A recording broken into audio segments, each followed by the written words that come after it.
উপস্থিত সুধীবৃন্দ, সাংবাদিক বন্ধুগণ, ভাই বোনেরা, আসসালামু আলাইকুম রহমতুল্লাহ। আমি কিঞ্চিত দেরিতে এসেছি, সেই জন্য আমার আফসোস, আমি আপনাদের উন্মুক্ত আলোচনা শুনতে পারিনি। তাহলে আপনাদের আলোচনা শুনে নিজেও একটু সমৃদ্ধ হতাম। যেটুকু আলোচনা আমি শুনেছি, যে কয়েকজন বক্তার বক্তব্য শুনেছি, এখানে আমার মনে হয় আমরা অনেক বেশি দিক নির্দেশনামূলক, শিক্ষামূলক অনেক বক্তব্য জানতে পেরেছি। সামনের দিনে জাতি বিনির্মাণের জন্য সেগুলো প্রণিধানযোগ্য বক্তব্য। তা আমি ধন্যবাদ জানাই প্রথমে যারা এই পুস্তিকাটি প্রণয়ন করেছেন, 24 উত্তর বাংলাদেশের তারুণ্যের ভাবনায় শিক্ষা ও কর্মসংস্থান বিষয়ক। এটা আমি বসে বসে পড়ছিলাম, তো তাতে অনেক বিষয় আমার জ্ঞানের চক্ষু উন্মোচিত হয়েছে, যে বিষয়ে আমি অশিক্ষিত ছিলাম। তার মধ্যে প্রথম আমি উল্লেখ করতে চাই শিক্ষার মাধ্যমে জাতীয় দর্শনের পুনর্নির্মাণ। এই বক্তব্যটা এত গভীর, কিন্তু দর্শনের পুনর্নির্মাণ বিষয়টা আমার কাছে একটু রহস্যজনক মনে হল। দর্শনের আসলে পুনর্নির্মাণ হবে না, দর্শনের জাতীয় চাহিদার ভিত্তিতে এবং সময়ের প্রয়োজনে দর্শনের পরিবর্তন হয়। কার্ল মার্কস তার লেখায় বলেছিলেন যে সর্বকালহর কোনো কর্ম পরিকল্পনা বিনির্মাণ তার কাজ নয়। তার মানে সময়ের বিবর্তনের সাথে সাথে সেই সমাজ এবং সেই মানুষের চাহিদার সাথে সাথে দর্শনকে পরিবর্তন করতে হয়, অ্যাডজাস্ট করতে হয়। শুধুমাত্র নৈতিক মূল্যবোধ এবং ধর্মীয় মূল্যবোধের পরিবর্তন সমাজের জন্য অতি অবশ্যই জরুরি হয়, এবং সেগুলো যেহেতু পরিবর্তনশীল নয়, মানুষের মানবিক মূল্যবোধগুলো শিক্ষার মাধ্যমে সেটার দৃষ্টিভঙ্গি এবং ব্যবহারের পরিবর্তন সাধন করতে হয়। সেই জন্য শিক্ষার মাধ্যমে জাতীয় দর্শনের পরিবর্তন, এই কথাটা বা পুনর্নির্মাণ একটু মোটামুটি অ্যাডজাস্ট হবে, ঠিক আছে। এইখানে আমরা আসলে কি করতে চাই? 24 উত্তর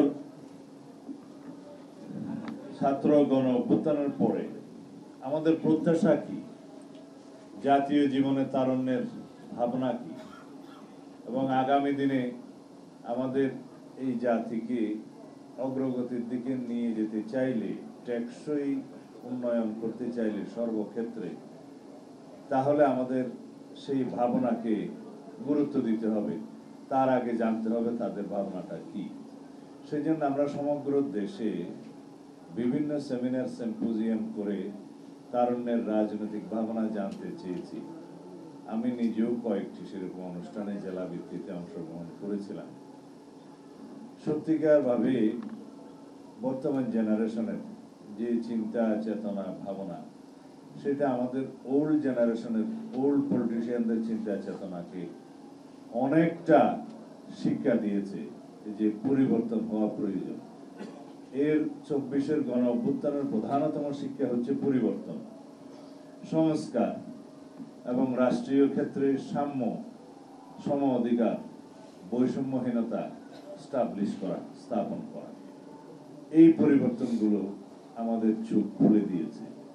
এগুলো যদি আমরা ভবিষ্যতে এই তারুণ্যের ভাবনাগুলোকে জাতীয় জীবনে ধারণ না করতে পারি, সেইভাবে আমরা যদি আইন প্রণয়ন না করতে পারি, এবং সেইভাবে যদি আমরা মেধা এবং জ্ঞান নির্ভর, প্রযুক্তি নির্ভর সমাজ বিনির্মাণ না করতে পারি, তাহলে তাদের ভাবনা বাস্তবায়ন করা সম্ভব হবে না, এবং আমাদের এই রক্তে অর্জিত সুযোগকে আমরা হারিয়ে ফেলব।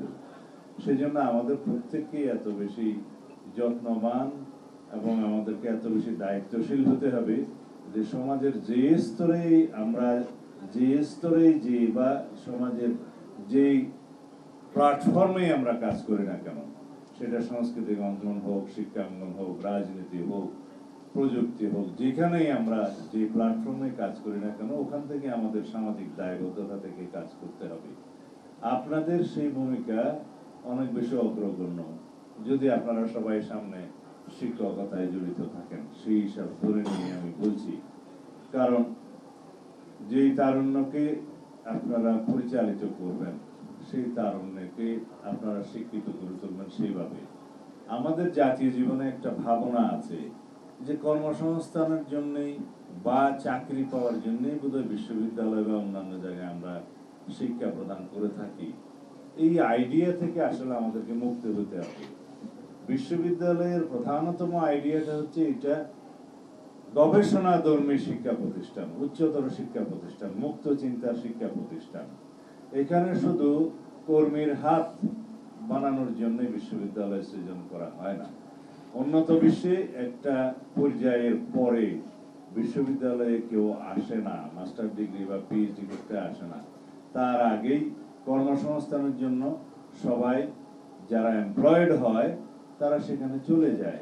শুধু একটা সংখ্যা যারা একটু অ্যাবাভ এভারেজ, মেধাবী, তারাই মাস্টার্স করেন, তারাই রিসার্চ করেন এবং তারাই পৃথিবী, সমাজ এবং সেই দেশের জন্য গবেষণাধর্মী কর্মের মাধ্যমে অবদান রেখে থাকেন।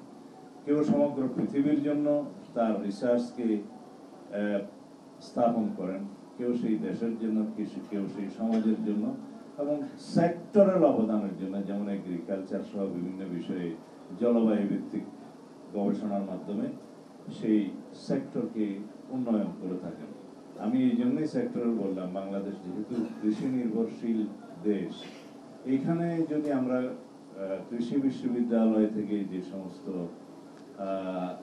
গবেষকরা বাংলাদেশের জলবায়ুতে উপযুক্ত শস্য সহ বহুমুখীকরণ শস্যের এবং অন্যান্য বিষয়ে যেগুলো আমরা আমাদের প্রযুক্তির মধ্য দিয়ে একটা গ্লোবাল স্ট্যান্ডার্ডে নিয়ে যেতে পারি, যেমন সোনালী আজকে নিয়ে গিয়েছে পরিবেশ বান্ধব ব্যাগের প্রচলন করতে চেয়েছিলেন, এখন কতটুকু অবস্থায় কি অবস্থায় আছে জানি না।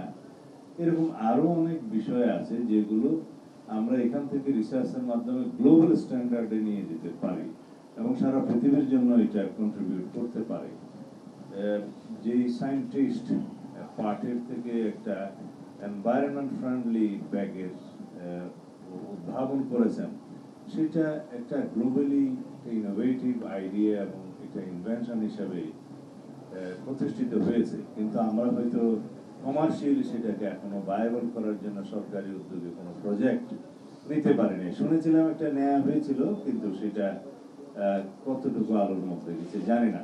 তো সেই জন্য বলছি যে সেক্টরাল রিসার্চের মধ্য দিয়ে আমাদের দেশকে আমরা এগিয়ে নিয়ে যেতে পারবো এবং গ্লোবালি কন্ট্রিবিউট করতে পারবো। সেই জন্য হচ্ছে উচ্চতর এবং গবেষণামূলক শিক্ষা, যেটা বিশ্ববিদ্যালয়ে করা হয়। তার নিচ থেকে যেটা এখানে আপনারা বলেছেন ভোকেশনাল ট্রেনিং ইনস্টিটিউট এক্সেট্রা, সেটা একটা পর্যায় থেকে তাদেরকে ভোকেশনাল শিক্ষা দিতে হবে, কর্মসংস্থানের হাত হিসাবে তাদেরকে প্রশিক্ষিত করে তোলা হবে। সবাই রিসার্চ এবং মাস্টার্সে যাবে না। আর গবেষণায় আন্তর্জাতিক মান এবং বিশ্বমঞ্চে নেতৃত্বের যোগ্যতা উন্নয়নের সুযোগ বৃদ্ধি, কিছুটা আমি বোধহয় আগের বক্তৃতায় টাচ করেছি। আর কর্মসংস্থান নিয়ে তারুণ্যের ভাবনা, এটা একটা আমাদের জন্য অত্যন্ত গুরুত্বপূর্ণ বিষয় আলোচনার জন্য। যেহেতু বাংলাদেশে আমাদের ম্যান ল্যান্ড রেশিও অনুসারে ইটস ভেরি পিকুলিয়ার, যে আমাদের অস্বাভাবিক ম্যান ল্যান্ড রেশিও। তো এইখানে যেহেতু জনসংখ্যার বৃদ্ধির হার বেশি, ইতিমধ্যে যে জনসংখ্যা হয়েছে, এটার অবশ্যই কর্মসংস্থানের মধ্য দিয়ে কিছুটা এর সমাধান করতে হবে আমাদের অর্থনৈতিক অবস্থা। শুধুমাত্র কর্মসংস্থানকে যদি আমরা মনে করি যে সরকারিভাবে কর্মসংস্থান সৃজন করতে হবে, বেসরকারিভাবে কর্মসংস্থান সৃষ্টি হবে, এই আইডিয়ার বাইরে এখন যেটা প্রতিষ্ঠিত আইডিয়া হচ্ছে যে সেলফ এমপ্লয়মেন্ট জেনারেট করা, নিজে নিজে কর্মসংস্থান করা, নিজে নিজে করা, এই আইডিয়ার প্রচলনটা বেশি করতে হবে। সেই জন্য তাকে ট্রেন করতে হবে। এইরকম কর্মসংস্থানের তারুণ্যের ভাবনা আজকাল সুপ্রতিষ্ঠিত। এই ক্ষেত্রে যেন আমরা কাজ করি। যাই হোক, আমি এই বিষয়ে আর যথেষ্ট আমার জ্ঞান নাই আমার কথাবার্তা বলার জন্য। তবে শিক্ষার তহবিল দিয়েই কিন্তু শুধুমাত্র শিক্ষাকে এগিয়ে নেওয়া যায় না, সেই তহবিলের ব্যবহারটা নিশ্চিত করতে হয়। আমরা যেখানে দেখি সবাই তহবিল বৃদ্ধি করে, বাজেট বৃদ্ধি করে এবং সেই বাজেটের অপব্যবহার হয়, তো সেটা যেন শুধুমাত্র অবকাঠামোর জন্য না হয়ে এটা আমাদেরকে চিন্তা করতে হবে গবেষণা ধর্মী সহ অন্যান্য স্কোপ যেগুলো, সেই স্কোপগুলো সৃজন করা। শুধুমাত্র ইনফ্রাস্ট্রাকচার বা বেতন বা এই সমস্ত সুযোগ সুবিধার ক্ষেত্রে অর্থ প্রদান করা যাবে, কিন্তু শুধুমাত্র ওখানে না যে গবেষণাধর্মী এবং অন্যান্য ফ্যাসিলিটিস যেগুলা সাস্টেইনেবল কন্ট্রিবিউশন রাখতে সক্ষম হয়, সেই ক্ষেত্রে ব্যয় করা ভালো। যেন আমরা গবেষণার জন্য বেশি গুরুত্ব দিই, অর্থ বরাদ্দ করে স্কলারশিপ দিই, সেই বিষয়গুলো রাখতে হবে। আমি পরিশেষে এই বিষয়ে কনক্লুশন এখানেই টানবো যে পরিবর্তনটা আমরা আশা করছি জুলাই গণঅভ্যুত্থান পরবর্তীতে, সেই পরিবর্তনটা সর্বক্ষেত্রে আমরা শুধুমাত্র, আপনারা গড়ি দেখছেন টাইম বেশি হয়ে গেছে,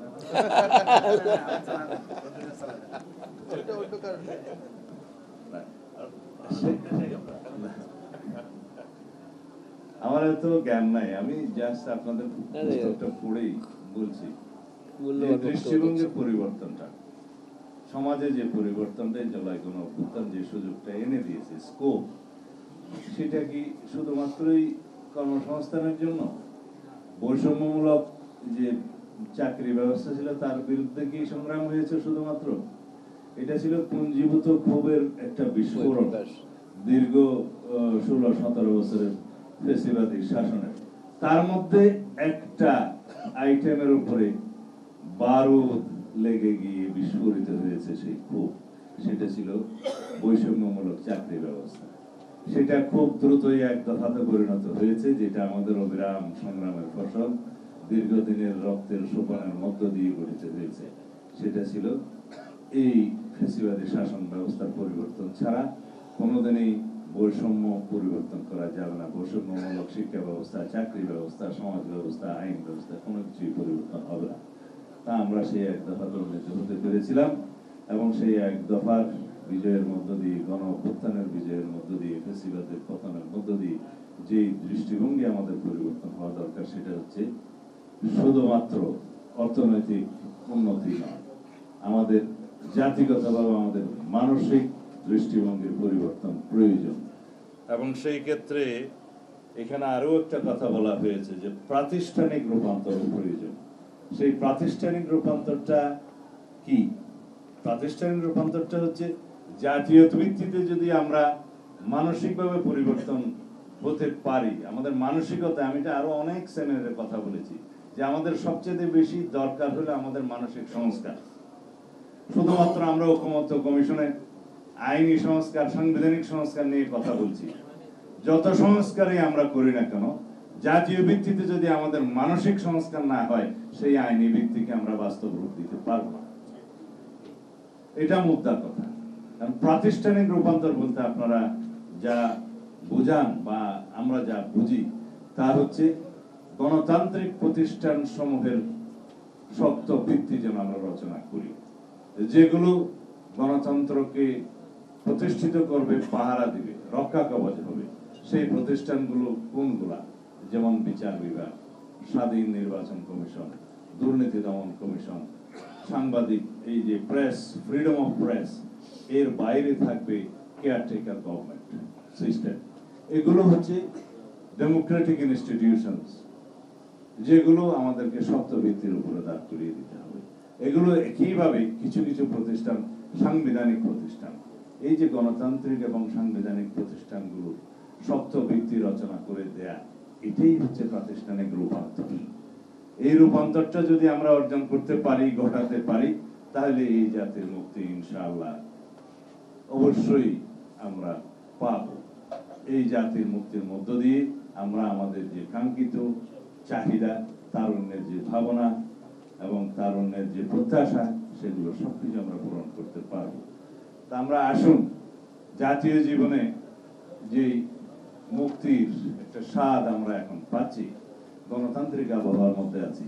আমরা তর্ক বিতর্ক করি ঐকমত্য কমিশনের মতো, তারপরে জাতীয় ক্ষেত্রে যেন আমরা সবাই জাতির স্বার্থে, গণতন্ত্রের স্বার্থে, দেশের স্বাধীনতা এবং সার্বভৌমত্ব রক্ষার স্বার্থে যেন আমরা এক জায়গায় ঐক্যবদ্ধ থাকি। এটা আমাদের প্রত্যাশা এবং এটা তারুণ্যের প্রত্যাশা, তারুণ্যের ভাবনা। তো যেহেতু রাজনীতি করে সব জায়গায় গেলে সাংবাদিক বন্ধুরা ধরেন, ওর নিচে গেলে ধরবে, তার আগে এখানে বলে দিই। সেটা হচ্ছে গতকালকে একটি রাজনৈতিক দল বলেছে যে জনমতের চাপে অবশেষে বিএনপি গণভোট মেনে নিয়েছে। আচ্ছা, রাজনীতি তো মনে মনে সুখ অনুভব করলে তো অসুবিধা নেই, আমরা সেটাকেও স্বাগত জানাই।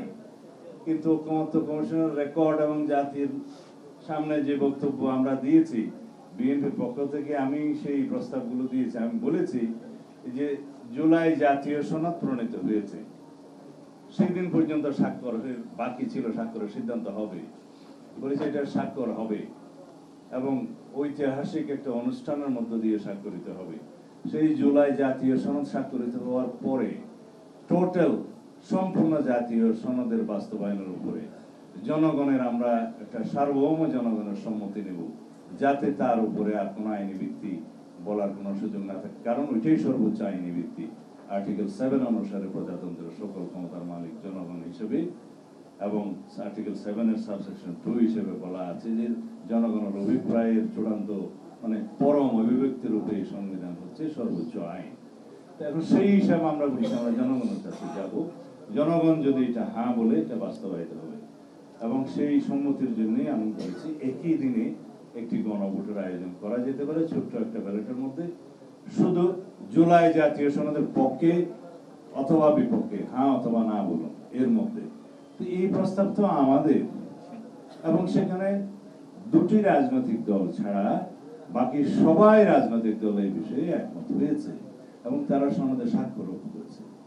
তবে এই দুটি রাজনৈতিক দলের একটি রাজনৈতিক দল স্বাক্ষর অনুষ্ঠানে স্বাক্ষর করতে গিয়েছে, যে দুটি রাজনৈতিক দলের কথা বলছে আমি নাম নেব না, একটা রাজনৈতিক দল এখন স্বাক্ষর করার জন্য সুযোগ খুঁজছে এবং তাদের কিছু দাবি দেওয়া আছে। তো সেই বিষয়ে অবশ্যই আলাপ আলোচনা যে পর্যায়ে হচ্ছে হবে, আশা করি সেটা হয়তো তাদের দাবি দেওয়ার বিষয়ে একটা যৌক্তিক সমাধানও আসবে। কিন্তু অযৌক্তিক ভাবে কেউ যদি বলে, আমি কালকে বলতে শুনলাম এটা এক্সট্রা কনস্টিটিউশনাল অর্ডার করে এই সনদকে জারি করতে হবে এবং সেটা প্রধান উপদেষ্টাকে বলা হচ্ছে যে প্রধান উপদেষ্টা এটা জারি করতে পারেন। তো মাননীয় প্রধান উপদেষ্টা তো সরকার প্রধান, সরকার প্রধানের আইন জারি করার কোনো রাইট আমাদের কনস্টিটিউশনে নাই। সরকারের পক্ষে, সরকারের অনুমোদনে, ক্যাবিনেটের অনুমোদনে, সেটা in absence of parliament president সেই আইনগুলো পাশ করে থাকে। এখানে সরকারিভাবে একটা বিষয় সরকার করতে পারে, সেটা হচ্ছে প্রজ্ঞাপন। প্রজ্ঞাপনের মাধ্যমে, গেজেট নোটিফিকেশনের মাধ্যমে যদি জুলাই সনদকে খুশি হওয়ার জন্য আদেশ বলে থাকেন ঠিক আছে, কিন্তু যদি সত্যিকার ভাবে আদেশ করতে হয় সংবিধান অনুসারে আর্টিকেল 152 সংজ্ঞাতে আইন অনুসারে, আইনের সিরিয়াল হচ্ছে প্রথম সংবিধান, তারপরে হচ্ছে জাতীয় সংসদের আইন, তারপরে হচ্ছে ইন অ্যাবসেন্স অফ জাতীয় সংসদ প্রেসিডেন্টের অধ্যাদেশ, তারপরে হচ্ছে আদেশ, এরপরে বিধি, বিধান, প্রজ্ঞাপন ইত্যাদি। এটা আইনের সিরিয়াল। তো এইখানে আদেশও আইন। তা এখন আইন জারির ক্ষেত্রে যদি কেউ বলছে যে জুলাই গণ অভ্যুত্থানের জনগণের অভিপ্রায় অনুযায়ী এখন মাননীয় প্রধান উপদেষ্টা সেই আইনটা আদেশটা জারি করতে পারেন, তো সেটা বৈপ্লবিক কথা, ইমোশনাল কথা। রাষ্ট্র কোনো ইমোশনের উপরে চলে না। রাষ্ট্র আইন, কানুন, বিধি, বিধান, নিয়ম কানুনের মধ্য দিয়ে চলে। তা আমি তারপরেও স্বাগত জানাই যে তারা গণতান্ত্রিকভাবে এই সমস্ত তাদের প্রস্তাব পেশ করছেন, উপযুক্ত স্থানে কথাবার্তা বলছেন। এই ডেমোক্রেটিক চর্চার জন্যই আমরা সংগ্রাম করেছি, রক্ত দিয়েছি। এই রাইট বহাল রাখার জন্য আমরা আবারও জীবন দেবো প্রয়োজন হলে, কিন্তু আলাপ আলোচনার মধ্য দিয়ে যেন আমরা রাষ্ট্রীয় স্বার্থগুলোকে দলীয় স্বার্থের ঊর্ধ্বে তুলে ধরি এবং দলীয় স্বার্থের, দলীয় রাজনৈতিক প্রস্তাবের উপরে উঠে আমরা যেন জাতীয় স্বার্থকে বহাল রাখি। এই আহ্বান আমি সকল রাজনৈতিক দলের বন্ধুদের প্রতি জানাবো, যেন আমরা রাজনীতিতে মনে মনে সুখ পাওয়ার মতো কোনো প্রস্তাব না দিই, যেন আমরা বাস্তবতার নিরিখে এবং সাংবিধানিকতাকে যেন নষ্ট না করি, যেহেতু আমরা একটা সাংবিধানিক প্রক্রিয়ার মধ্যেই আছি, নিয়মতান্ত্রিক প্রক্রিয়ার মধ্যে আছি। ভবিষ্যতে প্রশ্ন ওঠাতে পারে এবং ভবিষ্যতে আদালতে যেতে পারে সেই রকম কোনো আদেশ জারি না করে সবার মতামতের প্রেক্ষিতে বিশেষজ্ঞদের মতামত নিয়ে যেইভাবে এই প্রজ্ঞাপনটা, এই গেজেট নোটিফিকেশনটা জুলাই জাতীয় সনদের জন্য করা যায় সেভাবে করি। কারণ আমরা যেইভাবেই এই আদেশটা জারি করি না কেন, সেটা তো আলটিমেটলি গণভোটের মাধ্যমে সার্বভৌম জনগণের সম্মতি নিয়েই আইনি ভিত্তি দিতে হবে এবং বাস্তবায়ন করতে হবে। সুতরাং আগে কাগজের মধ্যে আমি প্রজ্ঞাপন লিখলাম নাকি আদেশ লিখলাম নাকি অন্য কিছু লিখলাম, এইটা খুব একটা গুরুত্ব বহন করে না। কারণ এই প্রজ্ঞাপনটা যখন গেজেট নোটিফিকেশন হবে, জনগণের কাছে সেই গেজেট নোটিফিকেশনের মধ্যে লাস্টে এটা লেখা হবে যে এই প্রজ্ঞাপনটা বাস্তবায়নের জন্য গণভোটের আয়োজন করা হবে। আর গণভোটের আয়োজনের জন্য আলাদা গণভোট আইন হবে, নির্বাচন কমিশনকে ক্ষমতায়ন করা হবে, সেই আইনের মাধ্যমে তারা নির্বাচন অনুষ্ঠান করবে, গণভোট একই দিনে করবে। এখন সেই গণভোটের মধ্য দিয়ে যখন জনগণ সম্মতি দেবে, তখন ওই কাগজ প্রজ্ঞাপন ছিল না আদেশ ছিল সেটা আর কোনো কিছু ম্যাটার করবে না, সেই গণভোটের মধ্য দিয়ে সেটা বাস্তবায়িত হবে। তবে এইটুকু ম্যাটার করবে যে ভবিষ্যতে হয়তো প্রশ্ন উঠবে আদালতে যে ওই জুলাই সনদটা যে প্রকাশিত হয়েছিল সেটা তো বিধি মোতাবেক এই আদেশটা যার জারি করার কথা তিনি জারি করলেন না, যথাযথ কর্তৃপক্ষ জারি করলেন না। সেই বিতর্কটা যাতে ভবিষ্যতে না ওঠে সেই জন্য আমরা যেন পলিটিক্যাল ইমোশন থেকে সরে আসি, এই আহ্বানটা আমি সকল পক্ষকে জানাবো। ধন্যবাদ।